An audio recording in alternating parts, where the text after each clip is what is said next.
Hello friend, हमारे channel में आप सभी का स्वागत है। श्री नागेश्वर ज्योतिर्लिंग उत्पत्ति प्राणिक कथा। दारुका नाम की एक प्रसिद्ध राक्षसी थी जो पार्वती जी से वरदान प्राप्त कर अहंकार में चूर रहती थी।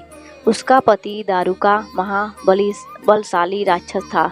उसने बहुत से राक्षसों को अपने साथ लेकर समाज में आतंक फैलाया हुआ था। वह यज्ञ आदि शुभ कर्मों को नष्ट करता हुआ संत महात्माओं का संहार करता था। वह प्रसिद्ध धर्मनाशक राक्षस था। पश्चिम समुद्र के किनारे सभी प्रकार की संपदाओं से भरपूर 16 योजन विस्तार पर उसका एक वन था जिसमें वह निवास करता था। दारुका जहाँ भी जाती थी, वृक्षों तथा विविध उपकरणों से सुसज्जित वह वन भूमि अपने विलास के लिए साथ साथ ले जाती थी। महादेवी पार्वती ने उस वन की देखभाल का दायित्व दारुका को ही सौंपा था, जो उनके वरदान के प्रभाव से उसके ही पास रहता था। उससे पीड़ित आम जनता ने महर्षि औव्र के पास जाकर अपना कष्ट सुनाया। शरणागतों की रक्षा का धर्म पालन करते हुए महर्षि औव्र ने राक्षसों को श्राप दे दिया। उन्होंने कहा कि जो राक्षस इस पृथ्वी पर प्राणियों की हिंसा और यज्ञों का विनाश करेगा, उसी समय वह अपने प्राणों से हाथ धो बैठेगा। महर्षि औव्र द्वारा दिए गए श्राप की सूचना जब देवताओं को मालूम हुई, तब उन्होंने दुराचारी राक्षसों पर चढ़ाई कर दी। राक्षसों पर भारी संकट आ पड़ा।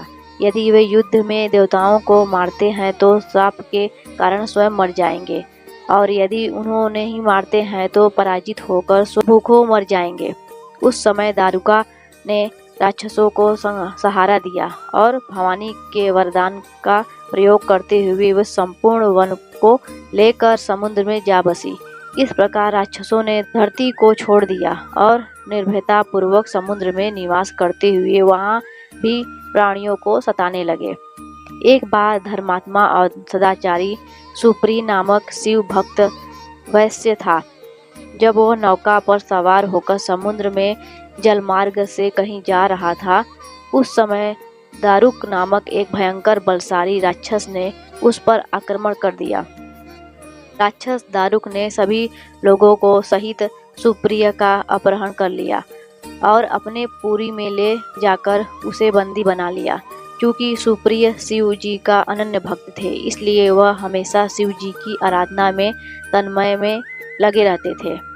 कारागार में भी उनकी आराधना बंद नहीं हुई और उन्होंने अपने अन्य साथियों को भी शिव जी की आराधना के प्रति जागरूक कर दिया। वे सभी शिव भक्त बन गए। कारागार में शिव भक्ति का ही बोलबाला हो गया। जब की सूचना राक्षस दारुक को मिली तो वह क्रोध में उबल उठा। उसने देखा कि कारागार में सुप्रिय ध्यान लगाए बैठा है तो उसे डांटते हुए बोला, वैश्य, तू आंखें बंद करके मेरे विरुद्ध कौन सा षड्यंत्र रच गया है। वह जोर जोर से चिल्लाता हुआ धमका रहा था। इसका उस पर कुछ भी प्रभाव न पड़ा। घमंडी राक्षस दारुक ने अपने अनुचरों को आदेश दिया कि इस शिव भक्त को मार डालो। अपनी हत्या के भय से भी सुप्रिय डरे नहीं और वह भयहारी संकट मोचन भगवान शिव को पुकारने में ही लगे रहे। देव, आप ही हमारे सर्वस्व हैं, आप ही मेरे जीवन और प्राण हैं। इस प्रकार सुप्रिय वैश्य की प्रार्थना को सुनकर भगवान शिव एक बिल से प्रकट हो गए। उनके साथ ही 4 दरवाजों का एक सुंदर मंदिर प्रकट हुआ।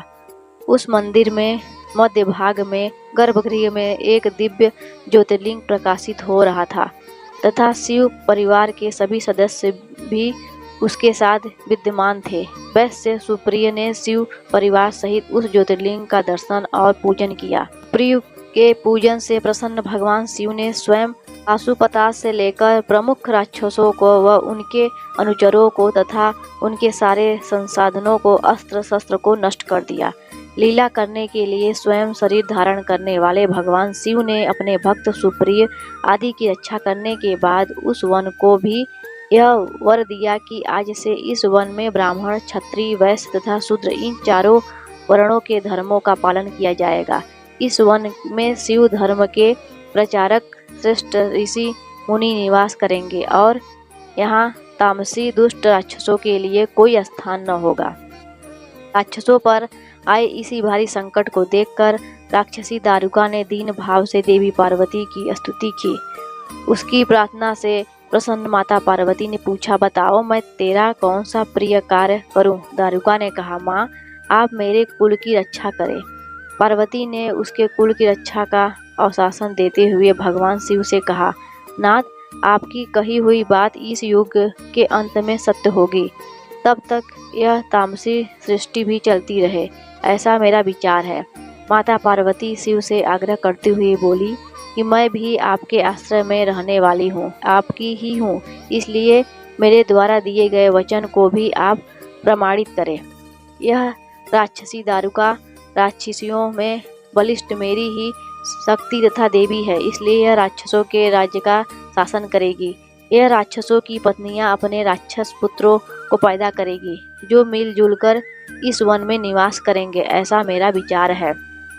माता पार्वती के उस प्रकार के आग्रह को सुनकर भगवान शिव ने उनसे कहा, प्रिय तुम मेरी भी बात सुनो। मैं भक्तों का पालन तथा उनकी सुरक्षा के लिए प्रसन्नतापूर्वक इस वन में निवास करूंगा। जो मनुष्य वर्णाश्रम धर्म का पालन करते हुए श्रद्धा भक्ति पूर्वक मेरा दर्शन करेगा, वह चक्रवर्ती राजा बनेगा। कलयुग के अंत में तथा सत्य युग के प्रारंभ में महासेन का पुत्र वीरसेन राजाओं का महाराज होगा। वह मेरा परम भक्त तथा बड़ा पराक्रमी होगा। जब वह इस वन में आकर मेरा दर्शन करेगा, उसके बाद वह चक्रवर्ती सम्राट हो जाएगा। तत्पश्चात बड़ी बड़ी लीलाएं करने वाले शिव दंपत्ति ने आपस में हास्य विलास की बातें की और वहीं पर स्थित हो गए।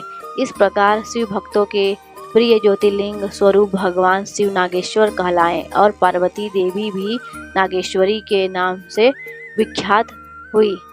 इस प्रकार शिव ज्योतिर्लिंग के रूप में प्रकट हुए, जो तीनों लोकों की कामनाओं को पूर्ण करने वाले हैं। नागेश्वर ज्योतिर्लिंग के दर्शन करने के बाद जो मनुष्य उसकी उत्पत्ति और महात्मा संबंधित कथा को सुनता है, वह समस्त पापों से मुक्त हो जाता है तथा संपूर्ण भौतिक और आध्यात्मिक सुखों को प्राप्त करता है। हर हर महादेव।